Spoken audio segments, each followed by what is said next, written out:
याबाबत आपण समाधानी आहात?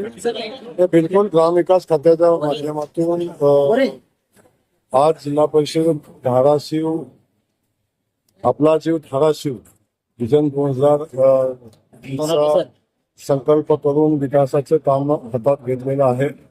मला वाटतं राज्यातली पहिली जिल्हा परिषद आहे की विजन घेऊन काम करण्याचा निर्णय त्यांनी घेतलेला आहे. मी अध्यक्षा अर्चनाताई आणि सगळे त्यांचे पदाधिकारी आणि आमचे सीईओ या सगळ्यांचं मनापासून कौतुक या निमित्तानं करेल आणि ग्रामविकास खातं 100% त्यांच्या पाठीशी ठामपणे उभं राहील आणि आवश्यक असणारा सगळा निधी उपलब्ध करेल. ग्रामविकास खात्यातलं आवश्यक तो निधी आहे. ग्रामविकास खातं हे राज्यातलं एक मजबूत खातं आहे. त्यामुळं गावखेड्याच्या पायाभूत सुविधा उभ्या करण्यासाठी ग्रामविकास खात्याकडे मुबलक निधी आहे. ग्रामपंचायतींना सरपंचाला शासक म्हणून नेमले त्यांना काही अधिकार दिले नाही त्याच्यामध्ये.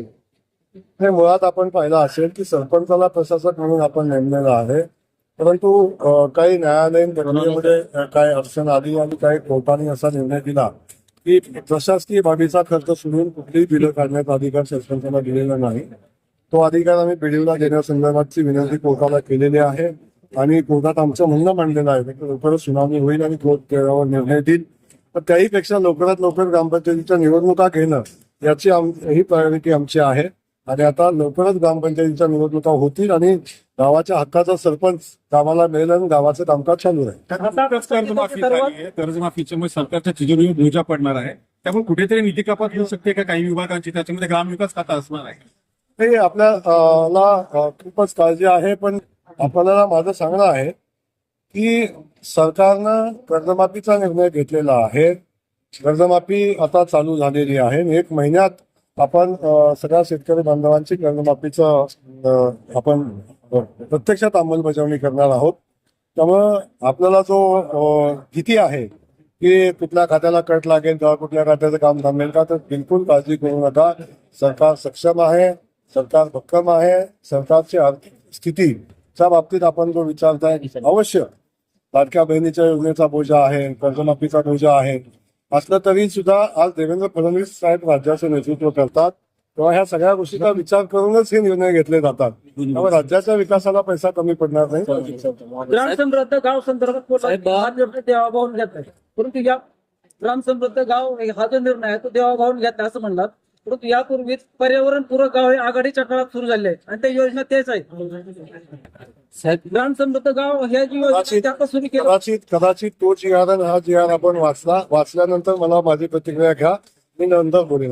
धाराशिव जिल्हा परिषदेने जे उपक्रम हाती घेतला आहे तो उपक्रम ग्रामविकास खातं जे मंत्री म्हणून तुम्ही महाराष्ट्रावर राबवणार आहात का?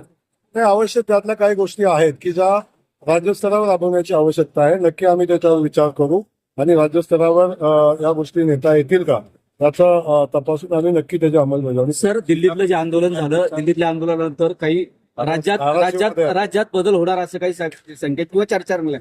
खरंच वस्तुस्थिती तशी आहे का, बदल होण्याची काही साक्ष? आता दिल्लीतल्या आंदोलनाचा आणि राज्यातल्या बदलाचा का संबंध तुम्ही लावता मला माहिती नाही. राज्याचे मुख्यमंत्री आदरणीय देवेंद्र फडणवीस साहेब खूप मजबूतीनं काम करतायत. त्यांचं नेतृत्व खूप मजबूत आहे.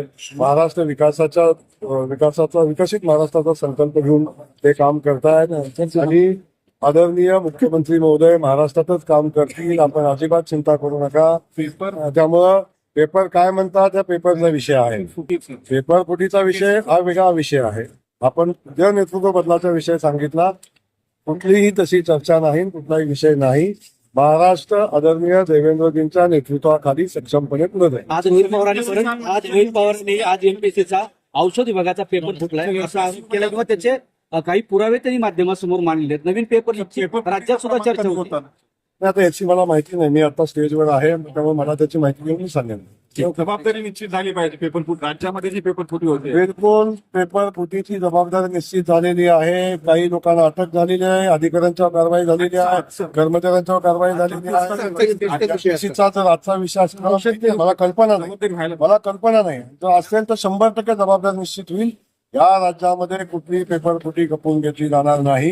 देवेंद्रजींचं सरकार भक्कम आहे, देवेंद्रजी तो निर्णय घ्यायला भक्कम आहे.